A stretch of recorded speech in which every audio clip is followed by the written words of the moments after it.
Samajwadi party से विधायक हसन रूमी साहब हमारे साथ मौजूद हैं, बात करेंगे उनसे। सर, जिस तरह से देखा जा रहा है कि आज़म खान के ऊपर सरकार मेहरबान है, कैसे देखते हैं आप उनको? सुरक्षा दी जा रही है, वो ले नहीं रहे सुरक्षा, ज़बरदस्ती दी जा रही है, तो इसके पीछे क्या वजह मानते हैं? आपकी पार्टी के बड़े नेता हैं वो। सही कह रहे हैं आप। सरकार इतनी मेहरबान है कि 5 साल जेल में रह के आए हैं। सरकार की मेहरबानी इतनी है कि सैकड़ों मुकदमे उनके ऊपर हैं। मुर्गी चोरी, बकरी चोरी, किताब चोरी, पेन चोरी, कलम चोरी, और उस सब के बाद फिर सरकार पता नहीं कौन सा पैरामीटर के हिसाब से सुरक्षा दे रही है। तो आदरणीय आज़म साहब ने खुद ही इस बात की समीक्षा की और उन्होंने बेहतर समझा कि ये सुरक्षा क्यों हमें दी जा रही है जब हम इतने मुकदमों से लैस हैं।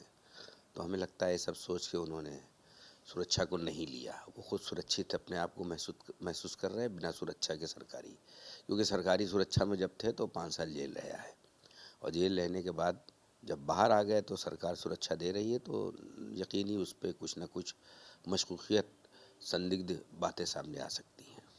एक सवाल ये था कि मायावती की रैली हुई और उसमें बड़े आरोप आप लोगों ने लगाए कि भाजपा की फंडेड रैली थी। आज मायावती ने सभी अपने जो कर्मचारी, अपने जो कार्यकर्ता हैं, उनका धन्यवाद देने के लिए बुलाया है। देखिए, बहन जी ने जो रैली की, दरअसल वो रैली उन्होंने डर के हिसाब से की। पीडीए से इतना भारतीय जनता पार्टी घबरा गई है। उस पीडीए में कैसे सेंधमारी करें, उस पीडीए को कैसे कमज़ोर करें, ऊल जलूल तरीके से इस बार तो उन्होंने हद कर दी। दूसरे दल के नेता को इस्तेमाल कर लिया, क्योंकि देखा यह गया है कि 2024 के पहले ज़रूर इधर उधर था पीडीए, लेकिन 2024 के बाद से पीडीए ने आदरणीय अखिलेश यादव जी को देश का पीडीए का महानायक बना दिया। और उत्तर प्रदेश में सबसे बड़ी पार्टी पीडीए की अगर कोई बनाई है तो अखिलेश जी यादव को बनाई है। अखिलेश यादव पे यकीन इतना तगड़ा पीडीए को हो गया है, तो अब मायावती के माध्यम से भारतीय जनता पार्टी के पर्दे के पीछे से फंडिंग करके पूरे प्रदेश और इधर उधर से लोगों को भेजकर जो रैली कराई है, तो रैली टोटल भाजपा संरक्षित रैली थी, सत्ता संरक्षित रैली थी। और उस रैली में तो जो जो उनके ऊपर इल्ज़ाम लगता था कि बीजेपी की बी टीम के रूप में काम कर रही, उन्होंने खुद इस बार साबित कर दिया। उन्होंने कभी ऐसा देखा ही नहीं गया है कि कभी कोई विपक्ष का आदमी सत्ता की तारीफ़ करे। हमेशा लड़ाई विपक्ष की सत्ता से होती है, और जब विपक्ष सत्ता के साथ मिल गया और सत्ता से इतना प्रभावित है और सत्ता पे इतना मेहरबान है, तो इसके पीछे की सारी बातों का जवाब तो खुद आ जाता है। मायावती जी ने इससे पहले ज़रूर मनुवादियों के खिलाफ लड़ाई लड़ी।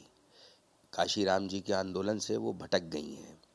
जिस मेहनत और जिस मुशक्क़त के साथ काशीराम जी ने इस संगठन को खड़ा किया था, दलितों को, कमज़ोरों को, उपेक्षित वर्गों को जिस तरीके से एकजुट करके उन्होंने बहुजन समाज को मजबूती दी थी, आज वो पता नहीं किस डर से उससे बहक गई हैं, भटक गई हैं। आज उन सारे लोगों को यकीन हो गया अखिलेश यादव जी के ऊपर। आज अखिलेश यादव जी का पीडीए परिवार इतना बढ़ गया है कि सारे लोग बड़ा चिंतित हैं। आने वाले दिनों में, अभी तो मुझे पूरा यकीन है कि 27 में प्रचंड बहुमत के साथ आदरणीय अखिलेश यादव जी मुख्यमंत्री बनेंगे। आने वाले दिनों में देश का में एक नया समीकरण तैयार होगा, जिसके महानायक आदरणीय अखिलेश यादव जी होंगे।